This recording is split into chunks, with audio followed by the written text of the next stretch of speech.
Hey guys, welcome back to my YouTube channel once again बच्चों। My name is Aadish Khankhar and आप सभी लोगों को पता है हम लोग ने अभी 11th स्टैंडर्ड का इनिशिएशन कर लिया है। जैसे मैं आप लोगों को सबसे पहले बता देता हूं बच्चों, ये मैंने लास्ट वीडियो में भी बताया था कि I am going to bifurcate 11th standard का सिलेबस इनटू 2 डिफरेंट वीडियोस। सबसे पहला ऐसा एक वीडियो भी रहेगा जहां पे आप लोगों को कुछ चीजों के बारे में ज्यादा नॉलेज चाहिए, एक्स्ट्रा नॉलेज चाहिए जो टेक्स्ट बुक में ना प्रोवाइड किया हो, या फिर कहीं ना कहीं तो टीचर्स आप लोग को बताने में मिस कर जाते हैं, तो उसके लिए मैं एक फंडामेंटल कॉन्सेप्ट्स के ऊपर वीडियो बना रहा हूं। तो मैंने उसका ऑलरेडी एक वीडियो बना दिया है बच्चों, एंड वो वीडियो का नाम आप लोग जाकर देख सकते हैं। प्लेलिस्ट में मैंने आप लोग को बना के दिया है।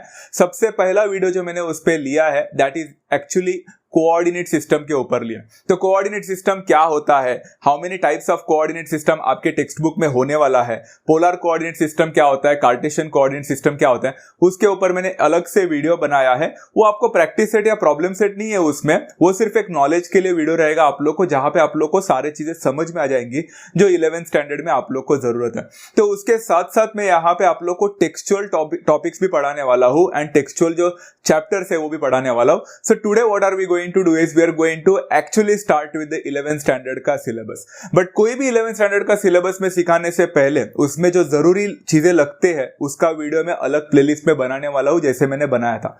तो आज हम लोग क्या पढ़ने वाले, सो एज वी नो बच्चों, थोड़ा सा इनिशिएट करने से पहले कुछ चीजें बताना चाहूंगा। स्टेट बोर्ड के मैथमेटिक्स में आप लोग को 2 टेक्स्ट बुक्स मिलेंगे, एक पार्ट 1 रहेगा एंड एक पार्ट 2 रहेगा। तो उसमें अलग अलग चैप्टर्स हैं। बेसिकली बहुत सारे बच्चे बोलते हैं part 1 is more easier than part 2, but that depends. अब पार्ट 1 यहाँ पे जो मैं ले रहा हूं उसमें सबसे पहला चैप्टर का नाम है angle and it's measurement. And believe me बच्चा, जैसे 9th स्टैंडर्ड में आप लोग ने 2 चैप्टर्स पढ़े थे ज्योमेट्री में। सबसे पहला चैप्टर था basic concepts in geometry and second था पैरेलल लाइंस। आपने देखा होगा बच्चों वो चैप्टर इतना इजी था बट फिर भी एक्चुअली मेड द फंडामेंटल, एक बेस बना वो बाद में, एक फाउंडेशन की तरह काम किया आपके आगे जाने वाले जितने भी चैप्टर्स थे 9th स्टैंडर्ड में एंड 10th स्टैंडर्ड में। जो भी ज्योमेट्री था वो इन दोनों चैप्टर के ऊपर ही ज्यादातर डिपेंडेंट था। तो जो चैप्टर्स इजी होते हैं स्टार्टिंग में वही एक्चुअली फाउंडेशन का काम करते हैं। वैसे बच्चों ये चैप्टर सबसे इजीएस्ट चैप्टर्स में से एक है and it is going to actually form one of the most important fundamentals and foundations for the upcoming chapter। चाहे वो ट्रिगोनोमेट्री हो या कॉम्प्लेक्स नंबर हो, लाइन्स एंड प्लेन्स हो या जो भी हो, ये चैप्टर सबसे इंपॉर्टेंट रहने वाला है। So don't skip any of the things. आज हम लोग क्या पढ़ने वाले हैं बच्चों, आज हम लोग प्रैक्टिस सेट या मिसलेनियस कुछ नहीं पढ़ने वाले हैं। आज हम सिर्फ एंड सिर्फ कॉन्सेप्ट्स को समझने की कोशिश करेंगे पूरे एक वीडियो में।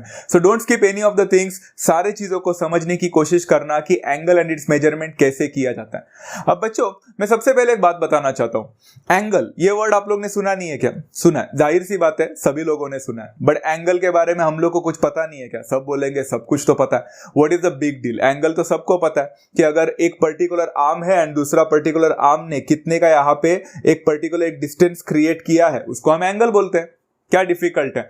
तो हमें ऐसा लगता है कि we know a lot of things about the angle, right? The answer to this is बिल्कुल नहीं।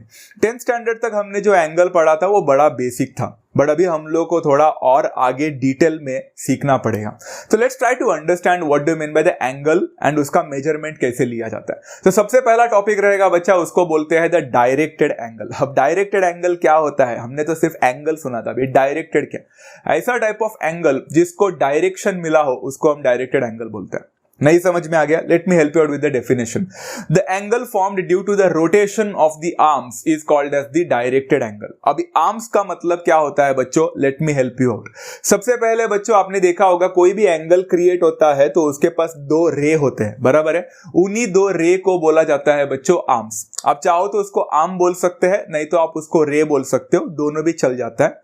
तो जब दोनों का रोटेशन होता है ना बच्चों, तो दोनों का जब रोटेशन बनता है उसके बीच में जो एंगल क्रिएट होता है हम उसको डायरेक्टेड एंगल बोलते हैं। अब इसको डायरेक्टेड क्यों बोलते हैं? Let's try to understand. यहां पे देखो, मान के चलो मेरे पास बच्चा एक रे है एंड ये रे जो है ना बच्चों, उस रे को मैं नाम बोलूंगा OA करके। आप लोग को यहाँ पे OA करके एक रे दिख रहा होगा एंड उसके बाद ना बच्चों यहाँ पे एक और रे में बनाने वाला हूं। जरा ध्यान से देखना, आप लोग को एक OB करके यहाँ पे एक रे दिख रहा होगा। अभी OA एंड OB दोनों भी एक्चुअल में ओवरलैप कर रहे एक दूसरे के ऊपर एंड उसके बाद में मैंने क्या किया मालूम है? किसी एक रे को घुमाया, रोटेट करवाया। तो यहां पे देख सकते हो मैंने यहां पे OB को रोटेट किया कुछ एक पर्टिकुलर एंगल के साथ।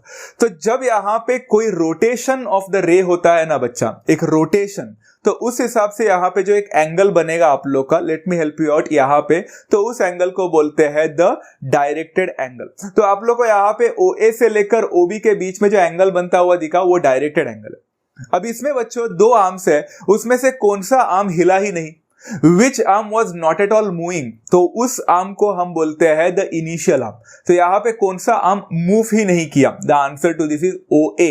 तो OA will be called as the initial arm because वो सबसे पहले वहां पे है। एंड जो आर्म रोटेट होता है उस आर्म को हम बोलते हैं बच्चों द टर्मिनल आर्म। समझ में आ गया? ये दो कॉन्सेप्ट आपको समझ में आया होगा hopefully. And the angle made between them is something like this. बच्चों यहाँ पे एंगल मेड में थोड़ा सा कुछ फर्क दिख रहा है। हम लोग ने पहले ऐसा कभी जिंदगी में एंगल नहीं दिखाया था, हम लोग सिर्फ एक आर्क दिखा लेते थे, बट यहाँ पे तो कोई एक एरो भी दिख रहा है आप लोग को, दिखा? एग्जैक्टली बच्चा, ये एरो अगर दिखाओगे तो ही ये डायरेक्टेड एंगल बनेगा। अब ये एरो ऊपर की तरफ क्यों गया? बिकॉज आपका इनिशियल आर्म से आपका टर्मिनल आर्म ऊपर की तरफ गया। मतलब क्या होता अगर मेरा इनिशियल आर्म से मेरा टर्मिनल आर्म नीचे गया होता, तो यही सेम एरो आप लोग को नीचे दिखाना पड़ता। Is that clear to every students? सबको समझा? तो ये एरो दिखाना जरूरी है क्या? Yes, it is absolutely necessary. आपको ये एंगल दिखाना ही पड़ेगा। तो ये आप लोग यहाँ पे एंगल का डायरेक्शन दिखाया नहीं तो क्या फर्क पड़ता है, या उल्टा लिखा तो क्या फर्क पड़ता है, ये थोड़ी देर में आप लोग को बता दूंगा। फिलहाल के लिए इतना देख लेना। And this particular angle is called as the directed angle. अब बच्चों जरा डायग्राम को ध्यान से देखो, तो आप लोग को क्लॉकवाइज और एंटी क्लॉकवाइज ये नाम तो आपने सुना होगा। क्लॉकवाइज का मतलब होता है जो घड़ी के एंगल से जाता है, घड़ी के डायरेक्शन से जाता है, हम उसको बोलते हैं बच्चों क्लॉकवाइज डायरेक्शन। एंड जो घड़ी के अगेंस्ट जाता है हम उसको बोलते हैं काउंटर क्लॉकवाइज, नहीं तो एंटी क्लॉकवाइज डायरेक्शन। अब इस डायग्राम में जरा अच्छी तरह से देखो तो आप लोग को वो जो एरो दिख रहा है या फिर जो एक टर्मिनल आर्म घूमा वो क्लॉकवाइज गया था या एंटी क्लॉकवाइज गया था? वो घड़ी के अगेंस्ट गया था। It was anti clockwise direction. So any angle, any directed angle made in the anti clockwise direction will always be taken positive. याद रखना बच्चों, it will always be a positive angle. मतलब मान के चलो ये एंगल अगर यहाँ पे 30 डिग्री बना होता तो हम हमेशा इसको 30 डिग्री बोलते थे सिर्फ, अभी हम इसको पॉजिटिव 30 डिग्री बोलेंगे, मतलब 30 डिग्री। बट अगर यही एंगल नीचे की तरफ गया होता, अगर एक क्लॉकवाइज डायरेक्शन बनाया होता तो ये एक नेगेटिव एंगल बनता। अभी आप लोग को समझ में आया ही होगा बच्चा क्योंकि यहाँ पे डायरेक्शन क्यों इंपॉर्टेंट है। एंड डायरेक्शन अगर हमने नहीं दिखाया तो हम कभी यहाँ पे पॉजिटिव कौन सा है और नेगेटिव कौन सा है ये समझ ही नहीं पाएंगे। Is that clear? So whenever it is an anti clockwise direction it will always be a positive angle, and whenever it's a clockwise direction it will always be a negative angle.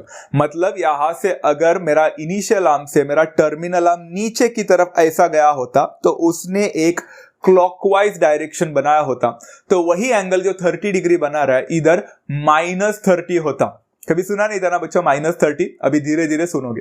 Okay, let's go for the, यहाँ पे हम लोग लिखेंगे angle AOB is the directed angle. But मजे की बात देखो बच्चों, एंगल को भी एक नया एक सिंबल डाल दिया है। सिर्फ एंगल नहीं लिखकर वहां पे एक ऐसा एक कर्व दिख रहा होगा आप लोग, एक आर्क दिख रहा होगा, तो ऐसा करके लिखोगे तो हम उसको डायरेक्टेड एंगल बोलते हैं। Is that clear? These are certain things बच्चों जो आप लोग को बेसिक स्टार्टिंग में समझना इंपॉर्टेंट है। अब यहाँ पे इतना हो गया बच्चों, तो आगे बढ़ते हैं जीरो एंगल के पास। What do you mean by zero angle? If there is no rotation between the initial arm and the terminal arm the angle so formed is called as the zero angle. Simple तो है। मतलब अगर आपका initial arm जो कि हम OA करके बोलते थे, एंड अगर आपका टर्मिनल आर्म जो है जो कि एक दूसरे के साथ ओवरलैप कर रहे हैं, उन दोनों में कोई रोटेशन ही नहीं हुआ, तो हम ऐसे टाइप ऑफ एंगल को बोलते हैं जीरो एंगल। काम खत्म। मतलब यहां पे जो एंगल बना है वो जीरो है, खत्म, क्योंकि रोटेशन ही नहीं हुआ है। Very simple thing to understand, कुछ भी डिफिकल्ट नहीं है, समझा? नेक्स्ट है बच्चों one rotation angle. What do you mean by one rotation angle? बच्चों नाम में ही सब कुछ है कि ये पर्टिकुलर चीज एक रोटेशन बनाएगा। अगर हम लोग यहाँ पे देखेंगे, if the terminal arm makes one rotation the angle so formed is called as one rotation angle. But यहाँ पे थोड़ा कहानी में ट्विस्ट है, ध्यान से सुनना। अगर मेरे पास यहाँ पे एक इनिशियल आर्म है जो कि है OA करके, एंड मेरा एक टर्मिनल आर्म स्टार्टिंग में OA के ऊपर ही था, बट उसके बाद उसने एक रोटेशन बना दिया, तो मैंने डायरेक्शन यहाँ पे देखो रोटेशन दिखा दिया है। Can you see that rotation over here? अब बच्चों मैंने डायग्राम में जो रोटेशन दिखाया है वो एक्चुअल में एक एंटी क्लॉकवाइज डायरेक्शन दिखाया। तो क्या इसका मतलब होता है कि सिर्फ ये वन रोटेशन एंटी क्लॉकवाइज ही बना सकता है? बिल्कुल नहीं, ये क्लॉकवाइज भी बना सकता था। वो आप लोग थोड़ा समझ लेना कि ये एंटी क्लॉकवाइज भी बनाएगा तो भी वन रोटेशन बोला जाएगा, अगर ये क्लॉकवाइज बनाएगा तो भी ये वन रोटेशन बोला जाएगा। बट अगर आप लोग देखो यहाँ पे ध्यान से अच्छी तरह से देखोगे तो आप लोग को कहानी में ट्विस्ट दिखेगा कि डायग्राम देखकर मैंने यहाँ पे तो आप लोग को स्लाइड प्रेजेंटेशन से दिखा दिया वन रोटेशन, बट सामने वाला अगर इसको देखेगा तो बोले भाई इसमें वन रोटेशन एंगल में और जीरो एंगल में फर्क क्या है, क्योंकि जीरो एंगल भी तो ऐसे ही दिख रहा था, no rotation at all, and यहां पे दिख रहा है तो भी सेम है। तो हमें पता कैसे चलेगा कि वन रोटेशन एंगल कौन सा और जीरो एंगल कौन सा? Now that's a very interesting concept, right? तो इसके लिए बच्चों आप लोग को ये चीज करना बहुत ही ज्यादा इंपॉर्टेंट है जो मैं अभी करने वाला हूं। यहां पे देखो बच्चों अच्छी तरह से, अब आप लोग ने देखा होगा मेरा जो टर्मिनल आर्म है वो एंटी क्लॉकवाइज घुमा था, वो भी वन रोटेशन, इसलिए आप लोग देख सकते हो मैंने यहाँ पे कैसे दिखाया है। Did you see that part बच्चा? एक स्पाइरल दिखाया मैंने यहाँ पे, एंड वो भी मैंने पूरा इधर से जाकर फिर से उधर किया तो सामने वाले को पता चल गया कि मैंने वन रोटेशन दिखाया है, पहली बात। दूसरी बात, मैंने यहां पे एरो भी दिखा दिया कि एरो कैसे गया है, ऐसा करके इधर गया, मतलब ये भी पता चला कि यहां पे एक पॉजिटिव एंगल बन रहा है, मतलब this is the anti clockwise direction में जा रहा है। तो ये दोनों चीजें यहां पे पता चलती है, तो ये दिखाना बहुत ही ज्यादा इंपॉर्टेंट है। अब आपके मन में एक और सवाल उठ रहा होगा, अरे सर कल जाकर टू रोटेशन बना तो क्या करेंगे? तो करना पड़ेगा ऐसा पूरा चक्कुली की तरह। तो आगे देखते हैं हम लोग इसको कैसे कर सकते हैं। राइट नाउ बच्चा मैं आप लोग को इतना बोल सकता हूं कि द डायरेक्टेड एंगल एओबी यहाँ पे 360 डिग्री बनाएगा, बिकॉज सभी लोगों को पता है one rotation is always 360 degree. Very simple. आगे जाते हैं बच्चों नेक्स्ट वाले में, which is called as the straight angle. इसका नाम भी जितना सिंपल है उतना ही उसका डेफिनेशन सिंपल है। स्ट्रेट एंगल का मतलब है एंगल स्ट्रेट बनना। Straight. If the initial arm and the terminal arm are opposite in direction, the angle so formed is called as the straight angle. इतना डेफिनेशन भी पढ़ने की जरूरत नहीं है कि अगर आपके पास यहाँ पे एक इनिशियल आर्म है, for example O A, the same thing, and आपका ओ बी जो था बच्चा वो उसी के ऊपर लाई कर रहा था, बट इस बार अगर मैंने रोटेशन इस हिसाब से बनाया कि मेरा इनिशियल आर्म और मेरा टर्मिनल आर्म एक दूसरे के कंप्लीटली खिलाफ है, ऑपोजिशन में, तो एक पूरा स्ट्रेट आप लोग को लाइन दिख रहा है। तो जो स्ट्रेट एंगल बनता है बच्चा उसको हम बोलते हैं द स्ट्रेट एंगल। यहां पे भी बच्चों आपका टर्मिनल आर्म क्लॉकवाइज भी जा सकता है, एंटी क्लॉकवाइज भी जा सकता है, ये आपके ऊपर डिपेंड करता है, पर आपको दिखाना पड़ेगा वहां पे कि आपका जो टर्मिनल आर्म कौन से डायरेक्शन में गया। जैसे मेरे इसमें एंटी क्लॉकवाइज डायरेक्शन में गया तो मैंने उसको ऐसा दिखा दिया। अब बच्चों मैंने वहां पे वन रोटेशन एंगल में आप लोग को angle AOB, directed angle AOB 360 degree बोला था, तो आपको सबको पता ही चल चुका रहेगा इसका एंगल कितना रहेगा, 180 डिग्री रहेगा, right? Very simple thing to understand. सबको समझा बच्चा? मेरा थोड़ा बी वहां पे उल्टा हो गया तो समझ लेना। ओके, नेक्स्ट है राइट एंगल। राइट एंगल क्या बताना है इसमें? राइट एंगल सभी लोगों को पता है बच्चों, राइट एंगल का मतलब क्या होता है? 1/4 of one rotation angle is called as the right angle. तो मतलब इसका ये मतलब है कि अगर आपके पास इनिशियल आर्म है, अगर टर्मिनल आर्म जो था आप लोग के उसके ऊपर ही, बट इस बार अगर वो रोटेशन 1/4 बनाता है, रोटेशन वन रोटेशन का मतलब सबको पता है 90 डिग्री अगर बनाता है, तो जो एंगल यहाँ पे बनेगा that will be called as the right angle. अब ये आप लोग को मुझे बताने की जरूरत नहीं है, बट हाँ इधर भी मैंने एरो दिखाया है बच्चों कुछ इस हिसाब से कि दिखाने के लिए कि मैंने यहाँ पे जो 90 डिग्री बनाया है, राइट एंगल बनाया है, वो मैंने टर्मिनल आर्म को एंटी क्लॉकवाइज डायरेक्शन में घुमाया है। तो अगर वही मैं क्लॉकवाइज डायरेक्शन में घुमाता तो मेरा नीचे आ जाता, तो मुझे एरो उस हिसाब से दिखाना पड़ता। अब यहाँ पे जो एंगल बन रहा है बच्चों वो मेरा 90 डिग्री है, बट अगर वही नीचे बनता तो वो क्या बनता? It would have been -90 degree. याद रखना बच्चों यहाँ पे very very important thing is कि आप क्लॉकवाइज जा रहे हो या एंटी क्लॉकवाइज, उस हिसाब से आपके वैल्यूज बदलेंगे। ओके, नेक्स्ट है बच्चों स्टैंडर्ड एंगल। अब ये स्टैंडर्ड एंगल समझना थोड़ा इंपॉर्टेंट है, थोड़ा स्टार्टिंग में नहीं समझता, इसलिए ध्यान से सुनो। स्टैंडर्ड एंगल का मतलब होता है a directed angle with vertex at the origin and initial arm along the positive X axis is called as the standard angle. दिमाग के पूरी तरह से बाहर गया होगा, जाहिर सी बात है, क्योंकि मुझे भी कुछ नहीं समझा मैंने क्या बोला। Let's try to understand this with the help of an example. बच्चों यहाँ पे एक डायरेक्टेड एंगल स्टैंडर्ड एंगल कब बनता है? तो उसके लिए उसको दो चीजों से, मतलब दो चीजें फुलफिल करनी पड़ती है, दो कंडीशंस क्रिएट करने पड़ते हैं जो फुलफिल करना पड़ता है। कौन से कंडीशंस है बता देता हूं।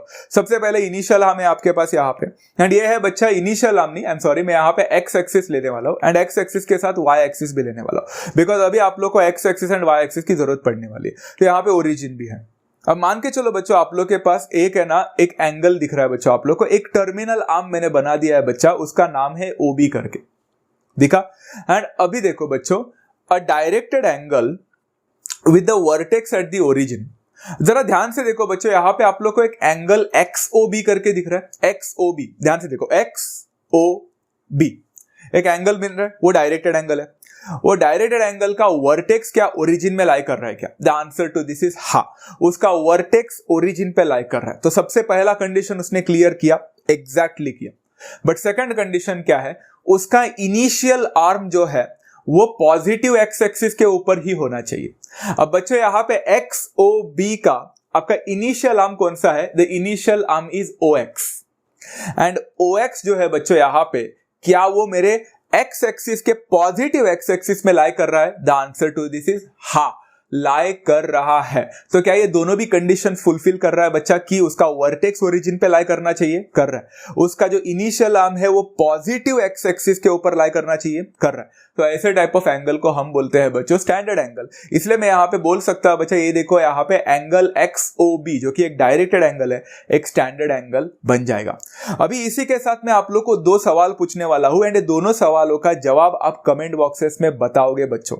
Is that clear to every students? Please ध्यान से सुनना। सबसे पहला सवाल मेरा आप सभी लोगों को, कि एंगल YOB जो आप लोग को दिख रहा है, एंगल YOB करके आप लोग को दिख रहा है, क्या वो स्टैंडर्ड एंगल है क्या? यस एंड नो में जवाब दे सकते हैं। एंगल YOB क्या ये स्टैंडर्ड एंगल है क्या? ये मेरा सबसे पहला सवाल। एंड मेरा दूसरा सवाल है बच्चों, कि अगर मैंने यहां पे एक और बना दिया है, देखो बच्चों जानबूझकर बना दिया है OC करके, तो यहां पे OC बनाने के बाद मेरा सेकंड सवाल ध्यान से सुनना, एंगल XOC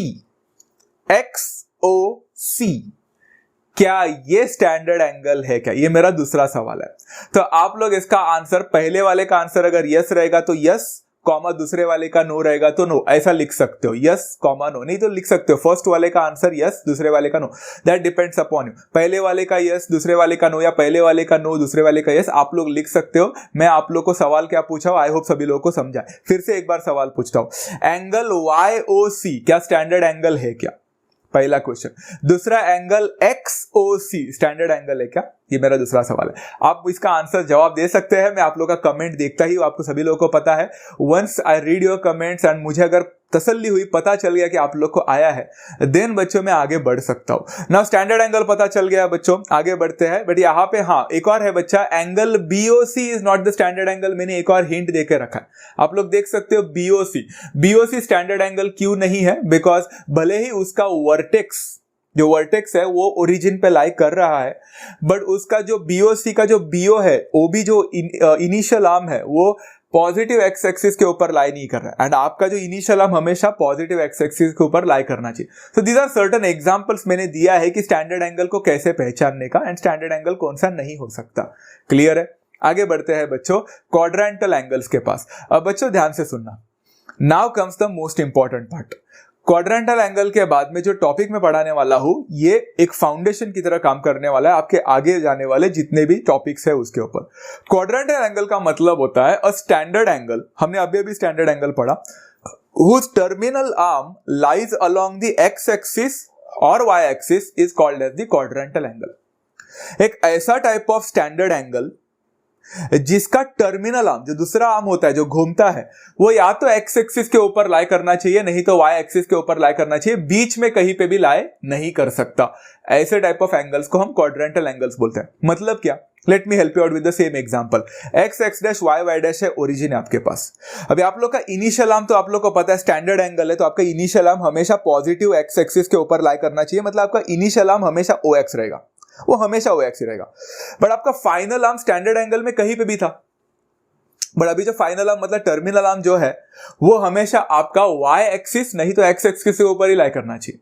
मतलब यहां पे अगर आप लोग देखोगे, आप लोग को एक OB करके दिखा, तो वो मेरा टर्मिनल आर्म है। तो मेरा टर्मिनल आर्म कौन से एक्सिस पे लाई कर रहा है? लाई कर रहा है ना बच्चा Y एक्सिस पे। This is called as the quadrantal angle. Is that clear? तो मैंने यहां पे लिखा है बच्चों, directed angle XOB is one of the quadrantal angles, one of the quadrantal angles. क्या ऐसे और क्वाड्रेंटल एंगल्स बना सकता हूं? क्यों नहीं बना सकता बच्चा? आराम से बना सकता हूं। एक और बच्चों देखो, क्या मैं यहां पे XOX को क्या मैं इसको क्वाड्रेंटल एंगल बोल सकता था? हाँ, क्योंकि OX तो आपका इनिशियल आर्म था एंड आपका टर्मिनल आर्म जो है बच्चों, वो टर्मिनल आर्म भी एक्स एक्सिस के ऊपर लाई कर रहा है। उन्होंने क्या बोला है कि आपका टर्मिनल आर्म या तो एक्स एक्सिस के ऊपर लाई करना चाहिए, नहीं तो वाई एक्सिस के ऊपर लाई करना चाहिए। तो आपके पास यहाँ पे बहुत सारे एंगल्स बनेंगे। कल जाकर एक्स ओ वाई डैश अगर आप बोलोगे ना, तो भी वो एक क्वाड्रेंटल एंगल की तरह काम करेगा। आपको सिर्फ इतना याद रखना है कि ऐसा स्टैंडर्ड एंगल होना चाहिए जिसका टर्मिनल आर्म जो होता है ना, वो या तो एक्स एक्सिस के ऊपर लाई करना चाहिए, नहीं तो वाई एक्सिस के ऊपर लाई करना चाहिए। Such kind of angles are called as the quadrantal angles. Hopefully बच्चा आप सभी को ये समझ में आ रहा है। देखा, इतने सारे कॉन्सेप्ट्स होते हैं एक चैप्टर में एंड 11th स्टैंडर्ड पूरा अलग ही है। तो दिस काइंड ऑफ टॉपिक्स अगर आपको समझता है तब जाकर आप क्वेश्चन आंसर सॉल्व करोगे। अगर नहीं समझता है तो वीडियो को बार बार देखना बच्चों। नेक्स्ट है बच्चों यहाँ पे द टॉपिक को terminal angle, a very important topic as far as your 1 mark और 2 मार्क्स आर कंसर्न्ड। तो को टर्मिनल एंगल सीखना बहुत इंपॉर्टेंट है। को टर्मिनल एंगल क्या होता है? Directed angles in standard position having the same terminal ray are called as co-terminal angles. समझा नहीं ना? मुझे भी नहीं समझा। Let's try to understand this with the help of an example. अब मैं बच्चों थोड़ा स्लो जाऊंगा, ध्यान से सुनो। अब बच्चों यहाँ पे सबसे पहले मैं इनिशियल आर्म दिखाऊंगा। अब इनिशियल आर्म यहाँ पे मान के चलो मेरा OA करके है। Is that clear? And then मैंने यहाँ पे एक टर्मिनल आर्म दिखा दिया, जो इनिशियली सबसे पहले वो टर्मिनल आर्म मेरे इनिशियल आर्म के ऊपर तो था, बट बाद में उसने कोई एक एंगल को ट्रेस किया, एक डायरेक्टेड एंगल बना दिया काउंटर क्लॉकवाइज। तो यहाँ पे OB करके दिख रहा होगा। अब कोई ना कोई एक एंगल बना दिया होगा उसने। अब कितने का एंगल बना दिया मैं आप लोग को बाद में बता देता हूं। बट उसके बाद में चलो एक काम करते हैं, एग्जाम्पल ले लेते हैं। मान के चलो इसने 30 डिग्री का एंगल बना दिया, 30 डिग्री, ओके।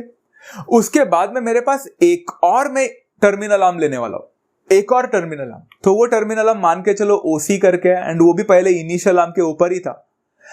एंड है ना बच्चों, इसने ना 30 डिग्री का रोटेशन नहीं बनाया, इसने मान के चलो बच्चों इसने 390 डिग्री का रोटेशन बनाया। अब जरा ध्यान से सुनो, 390 डिग्री का रोटेशन मतलब क्या होता है? 390 डिग्री का रोटेशन का मतलब होता है बच्चा कि ये बंदा ऐसा 390 मतलब देखो, सबसे पहले एक रोटेशन बनाएगा तो 360 बनाएगा, एंड 360 के बाद में और 30 डिग्री बनाएगा तो 390 हो जाएगा। क्योंकि आपने सर्कल पढ़ा, आप लोग को पता रहेगा बच्चा 390 मतलब क्या होता है। पूरा एक रोटेशन बनाएंगे तो 360 होता है, एंड उसके बाद में 390 बनाना था तो उसको और 30 डिग्री बनना था। अब बच्चा दोनों का एंगल, डायरेक्टेड एंगल अलग अलग थे। एक फाइनल आर्म जो गया था टर्मिनल आर्म, उसने सिर्फ 30 डिग्री बनाया था एंड दूसरे ने 390 बनाया। बट आप लोग देख सकते हो बच्चों, दोनों ने भी अलग अलग एंगल बनाने के बावजूद भी क्या मैं बोल सकता हूं दोनों का टर्मिनल आर्म एक ही जगह पे आया। both the angles have the same terminal arm, even though they are tracing different angles, उनका दोनों का टर्मिनल आर्म तो सेम ही है, मतलब OB एंड OC तो सेम ही हो गया भाई। तो वही डेफिनेशन ऊपर दिख रहा है, the directed angles in the standard position having the same terminal ray are called as the coterminal angles. तो यहाँ पे these two angles are co-terminal angles। समझ में आया? थोड़ा सा और बाकी है, ध्यान से सुनना। मतलब directed angle AOB and directed angle AOC are called as the coterminal angles. क्यों? क्योंकि उनके दोनों के टर्मिनल एंगल्स, टर्मिनल रे जो थे वो दोनों भी एक ही पर्टिकुलर चीज में लाई किए, दोनों का टर्मिनल रे सेम था। समझ में आ गया? अभी इसी चीज को समझाने के लिए बच्चों मैं फिर से बताना चाहता हूं कि यहाँ पे देखो OA है एंड इस बार मैं एग्जांपल दे रहा हूं कि ये OB है एंड इसने कितने का एंगल बना दिया 30 डिग्री। जो मैंने यहाँ पे दिखाया था आप लोग को वही एंगल फिर से दिखा रहा हूं 30 डिग्री। एंड मान के चलो आप लोग का जो यहाँ पे देख सकते हो OC करके बना हुआ है, जो यहाँ पे आप लोग को मैंने दिखा दिया 390 डिग्री करके बनाया है, आप लोग को दिख रहा होगा। तो अगर आप लोग देख सकते हो OC is actually making a 390 degree and OB is making 30 degree. दोनों अलग अलग ट्रेस करने के बावजूद भी एक ही टाइम पे एक ही जगह पे पहुंच रहे हैं फाइनली। तो हम ऐसे टाइप ऑफ एंगल्स को को-टर्मिनल एंगल्स बोलेंगे। बट मजे की बात तो यहाँ पे स्टार्ट होती है कि अगर ये दो एंगल मुझे देके रखा है एंड किसी ने मुझे पूछा कि are 390 degree and 30 degree coterminal angles with each other, तो क्या आप लोग बार बार ग्राफ बनाते बैठोगे? आपके पास इतना ग्राफ बनाने के लिए टाइम है क्या कि 390 और 30 डिग्री दोनों बना के देखते हैं, प्रोट्रैक्टर में चेक करके देखते हैं क्या वो एक दूसरे को ओवरलैप करते हैं क्या, देखते हैं? नहीं, आपके पास इतना टाइम नहीं है। तो इसलिए इसका एक छोटा सा फॉर्मूला होता है बच्चा, एंड वो फॉर्मूला बड़ा सिंपल है। वो फॉर्मूला है बच्चों कि आप लोग को यहाँ पे बड़ा एंगल और छोटा एंगल का डिफरेंस निकालना है। अब यहां पे बड़ा एंगल कौन सा 390, यहां पे छोटा एंगल कौन सा 30। 390 और 30 का सब्ट्रैक्शन करोगे। Is that clear? मुझे बताओ 390 और 30 का सब्ट्रैक्शन कितना होता है? It becomes 360। समझ में आ गया बच्चा? अगर आप लोग को इन दोनों का डिफरेंस अगर आप निकाल के 360 मिलता है तो आप इसको कोटर्मिनल एंगल्स बोलोगे। Is that clear to every student? अगर दोनों एंगल का सब्ट्रैक्शन अगर आपको 360 मिलता है तो आप उसको बोलोगे कोटर्मिनल एंगल। बट मजे की बात देखो बच्चों, यहां पे थोड़ा इंटरेस्टिंग पार्ट है। सर मतलब सिर्फ 360 मिलेगा तो कोटर्मिनल है क्या? The answer to this is बिल्कुल नहीं। अब मैं इसका आप लोग को आगे का बता देता हूं कि इसका आगे क्या होने वाला है। मान के चलो बच्चों, आप लोग के पास एक एंगल है एंड वो एंगल है 750 डिग्री। कितने का है? 750। एंड दूसरा एंगल है बच्चा 30 डिग्री का। एंड अगर मैंने आप लोग को पूछा कि क्या ये दोनों कोटर्मिनल एंगल्स है क्या, तो आप बोलोगे 750 और 30 ना माइनस करके देखते हैं। 750 और 30 को माइनस करने पर कितना मिला? The answer to this is 720। अरे सर ने तो बोला था कि 360 मिलना चाहिए, तो कोटर्मिनल नहीं है ये। The answer to this is no, ये भी कोटर्मिनल है। कैसे? क्योंकि 750 और 30 को माइनस करने पर आपको मिला 720। बट 720 भले ही 360 के इक्वल नहीं है, बट मुझे बताओ क्या 720 360 के टेबल में आता है? यस। तो बच्चों मैंने जो डेफिनेशन स्टार्टिंग में आप लोगों को बताया था वो थोड़ा गलत था। अभी मैं आप लोग को रियल डेफिनेशन बताता हूं। The difference of the two co-terminal angles must not be only 360 degree, but it must be an integral multiple of 360 degree. Integral multiple of 360 मतलब ऐसे नंबर्स जो इंटीजर के साथ मल्टीप्लाई करने पर मिलते हैं। मतलब 360 1 जार 360, 360 2 जार 720, 360 3 जार, इसको इंटीग्रल मल्टीपल्स बोलते हैं बच्चों। तो मतलब जो भी 360 के टेबल में आने वाले नंबर्स अगर आप लोग को मिले, दो डिफरेंस करने के बाद, दो एंगल्स का डिफरेंस करने के बाद, वो एंगल को बोला जाता है बच्चा कोटर्मिनल एंगल्स। इसका पूरा डिटेल में आप लोग को प्रैक्टिस सेट सिखाते वक्त आप लोग को पूरी तरह से बताऊंगा, so you don't have to worry about it. फिलहाल नोट डाउन करना। कोटर्मिनल एंगल होने के बाद बच्चों मेजर्स ऑफ द एंगल्स में आएंगे हम लोग। मेजर्स ऑफ द एंगल्स बड़ा इंपॉर्टेंट टॉपिक है एंड यहां से सच में मैथ्स स्टार्ट होता है। अब बच्चों measures of the angles, angle could be measured in 2 system. मतलब हम लोग जो एंगल मेजर करते हैं उसको 2 सिस्टम में मेजर किया जा सकता है। हमने जो अब तक पढ़ा था वो सिर्फ एक ही सिस्टम था, अभी हम लोग दो अलग अलग सिस्टम पढ़ेंगे। सबसे पहला सिस्टम को बोलते हैं बच्चों सेक्साजेसिमल सिस्टम। ये नाम आप लोग ने पहले कभी सुना नहीं है, बट सेक्साजेसिमल सिस्टम एक ऐसा सिस्टम है जिसमें हम लोग जो मेजरमेंट करते हैं वो डिग्री मेजरमेंट होता है। मतलब हमने अब तक 10th स्टैंडर्ड में जो भी पढ़ा वो सेक्साजेसिमल सिस्टम था। हम सेक्साजेसिमल सिस्टम का भी यूज नहीं करते वर्ड, हम डायरेक्टली बोलते हैं हम डिग्री में मेजरमेंट करते हैं, बट उस सिस्टम को बोला जाता है ये। सेकंड है बच्चों the circular system, and circular system में मेजरमेंट रेडियन से किया जाता है। तो अभी रेडियन ये वर्ड आप लोग ने पहली बार सुना है, आप लोग को रेडियन क्या है ये बताना तो पड़ेगा ही, बट सबसे पहले हम डिग्री मेजरमेंट का थोड़ा और एक्सप्लोर करते हैं जो आपने 10th स्टैंडर्ड तक कभी जिंदगी में नहीं किया। Let's try to understand what do mean by the sexagesimal system. Degree measurement क्या होता है, डिग्री मतलब रियल में क्या होता है, छोटा सा शॉर्ट में समझाने की कोशिश करता हूं। मान के चलो बच्चों इन दिस सिस्टम यहां पे the angle is actually measured in degrees. तो डिग्री का मतलब क्या है? मुझे एक बात बताओ बच्चों, अगर मैं यहां पे आप लोग को बता दूंगा कि मैंने ना एक पर्टिकुलर जगह से एक पूरा रोटेशन बना दिया, एक पूरा रोटेशन किया, तो मुझे बताओ मैंने कितना डिग्री ट्रेस किया? आप बोलोगे 360 डिग्री। एक पूरा रोटेशन मतलब कितना डिग्री का होता है? 360 डिग्री। बच्चों अगर पूरा रोटेशन 360 डिग्री है तो 1 डिग्री कितना होता है? बड़ा सिंपल मैथमेटिक्स है। If 1 rotation is equal to 360 degree, then 1 degree is always equal to 1/360th part of 1 complete rotation. Very simple thing to understand. समझ में आया बच्चों आप लोग को? अगर 1 रोटेशन में 360 डिग्रीज होते हैं तो 1 डिग्री कितने का होगा बच्चा? टोटल 360 का एक पार्ट होगा वो। तो 1 part of the 360th part of 1 complete rotation is called as 1 degree. अब हम लोग ने डिग्री तक तो सारी चीजें पढ़े थे बच्चा, अभी आगे और भी चीजें पढ़ने वाले हो आप लोग। बच्चों कभी आप लोग ने ये वाला नाम तो सुना नहीं होगा, बट पता नहीं क्या है कि अभी यहाँ पे 1 डैश करके दिख रहा है आप लोग को, ये भी डिग्री में आता है। ये 1 डैश का मतलब क्या? 1 डैश का मतलब होता है 1 मिनट। आप 1 मिनट नहीं लिखोगे तो 1 मिनट आप लोग ऐसे लिखोगे 1 dash. Is that clear? 1 minute. बच्चों 1 मिनट का मतलब क्या होता है? आप सभी लोगों को पता रहेगा बच्चा कि 1 minute is always 1/60th of 1 our.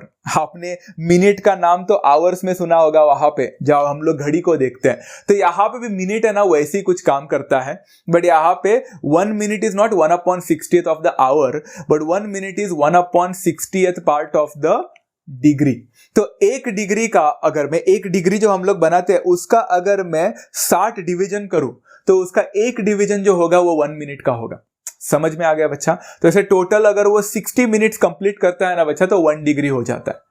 And similarly अगर मैं यहां पे देखूंगा तो मैंने लिखा है 1 मिनट इज इक्वल टू, मतलब 1 dash is equal to 1 minute लिख लिया। आगे बच्चे यहां पे होता है ये क्या है, 1 double dash. Now what do mean bye 1 double dash? 1 double dash होता है मतलब 1 सेकेंड्स, तो मिनट के बाद सेकेंड्स आ गया यहाँ पे, तो 1 सेकेंड।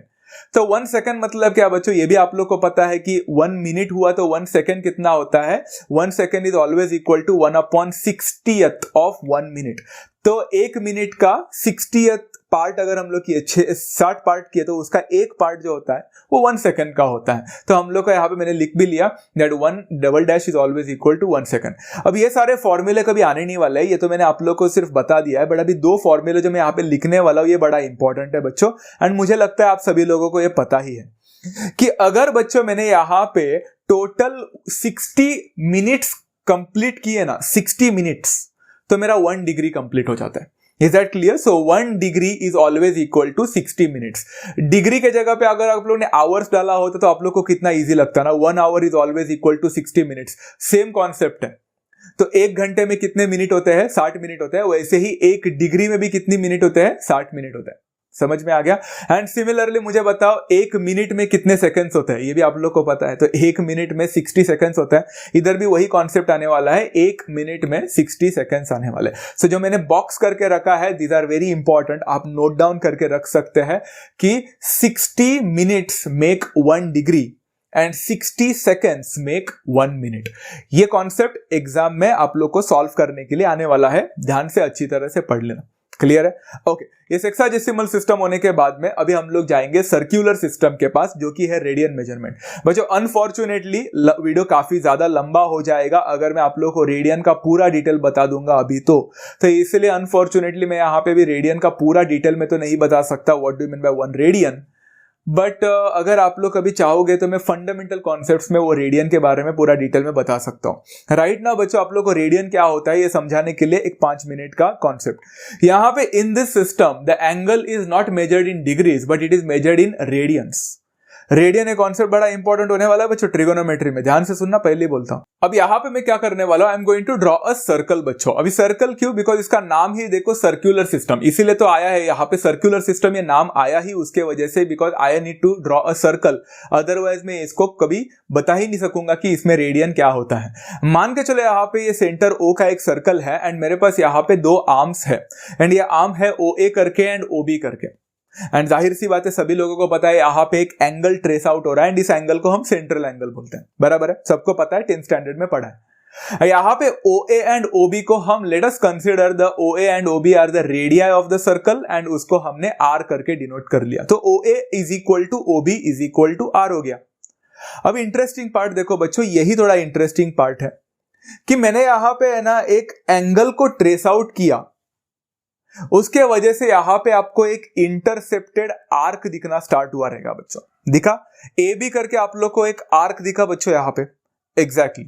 अब मैं अगर आप लोग को पूछूंगा what is the length of this particular arc, तो आप बोलोगे सर वो तो डिपेंड करता है कि एंगल कितना ट्रेस हुआ, बराबर ना, कुछ भी हो सकता है, वो 1 यूनिट भी हो सकता है, 2 यूनिट भी हो सकता है, 3 यूनिट हो सकता है, कुछ भी हो सकता है। मैं आंसर बोलूंगा बराबर बच्चों, आप लोग बराबर बोल रहे हैं। द यहां पे जो लेंथ ऑफ द आर्क जो बना है वो कुछ भी हो सकता है, बट बच्चों अगर कभी जाकर ये पर्टिकुलर एंगल ट्रेस होने के बाद the length of the arc आप लोग को जो दिख रहा है ना AB, अगर वो इक्वल हो गया आपके रेडियस के साथ, जो भी रेडियस आप लोग का था, मतलब यहां पे OA आप लोग का अगर मान के चलो 5 सेंटीमीटर का रेडियस था, तो अगर आपका AB भी अगर 5 सेंटीमीटर हुआ, जिस दिन आपका लेंथ ऑफ द आर्क आपके रेडियस के साथ इक्वल हुआ, उस दिन द एंगल ट्रेस हुआ ना वहां पे बच्चों, that angle will be called as 1 radian.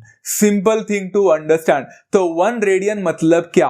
1 radian is nothing but the angle traced by this particular, दो ये डायरेक्टेड एंगल के वजह से जो एंगल ट्रेस हो गया है ना बच्चा, वो एंगल ट्रेस होते वक्त आपका जो इंटरसेप्टेड आर्क था उसका लेंथ आपका रेडियस के साथ मैच करना चाहिए। जिस दिन आपका रेडियस के साथ मैच किया, जो एंगल ट्रेस हो गया बच्चों, वो हमेशा 1 रेडियन रहेगा। इसका मतलब है बच्चों, अगर आप लोगों ने मान के चलो 4 सेंटीमीटर का एक सर्कल बना दिया, तो आपका रेडियस क्या हो गया? 4 सेंटीमीटर। एंड उधर से आप लोग ने ऐसा एक सेंट्रल एंगल बना दिया, एंड आपका जो लेंथ रहेगा, लेंथ ऑफ द आर्क, अगर वो भी 4 सेंटीमीटर हुआ, तो जो एंगल ट्रेस हुआ रहेगा बच्चा, वो 1 रेडियन रहेगा। बड़ा सिंपल सा कॉन्सेप्ट है बच्चों, ये होता है 1 रेडियन। आई होप सभी लोगों को ये समझ में आ गया बच्चों। यहाँ पे 1c करके क्यों लिखा है? बिकॉज 1 रेडियन को ऐसे ही लिखते हैं बच्चों, and this is how we understand about the radian system. Very very very easy.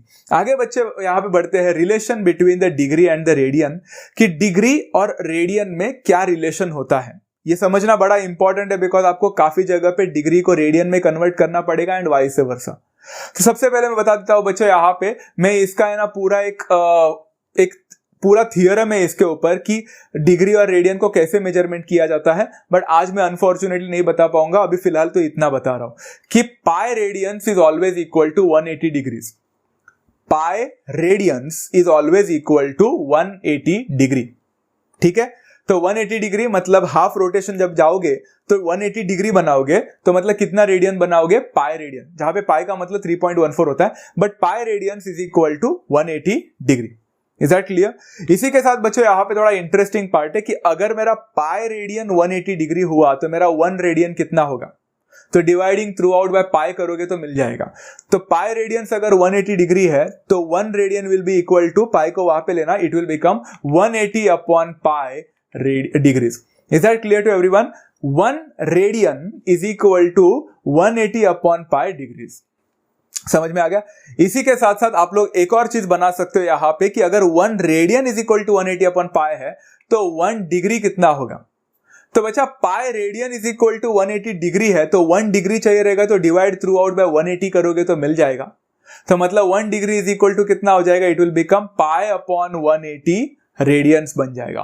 Is that clear to every students? तो ये दोनों भी मैंने जो भी लिख के दिया है बच्चों यहाँ पे, whatever the things I have written for you बच्चों, ये दोनों भी ये बड़े इंपॉर्टेंट फॉर्मूले होने वाले हैं आगे जाकर बहुत सारे कॉन्सेप्ट्स में, दैट कैसे एक रेडियन को डिग्री में कन्वर्ट करने का है एंड कैसे एक डिग्री को रेडियंस में कन्वर्ट करना है। तो ये याद रखना पड़ेगा, ये समझना पड़ेगा आप लोग को कि how 1 radian is equal to 180 upon pi degrees and 1 degree is equal to pi upon 180 radians. Note down करना बच्चों, आगे जाकर हम जो सॉल्व करने वाले क्वेश्चंस उसमें ये बार बार आने वाला है।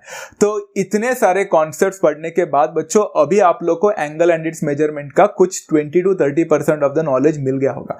तो आज के सेशन में बस इतना ही करता हूं, ज्यादा नहीं लूंगा बच्चों, इतना ही काफी है। Once you understand this thing, then and only then we'll move for the practice set वाले questions। तो अच्छी तरह से इसको पहला समझ लेना, नोट करना, सारे नोट्स बना देना इसका, उसके बाद में we can start with the practice set. तब तक बच्चों take care of yourself, love you all, thank you so much for joining and happy learning.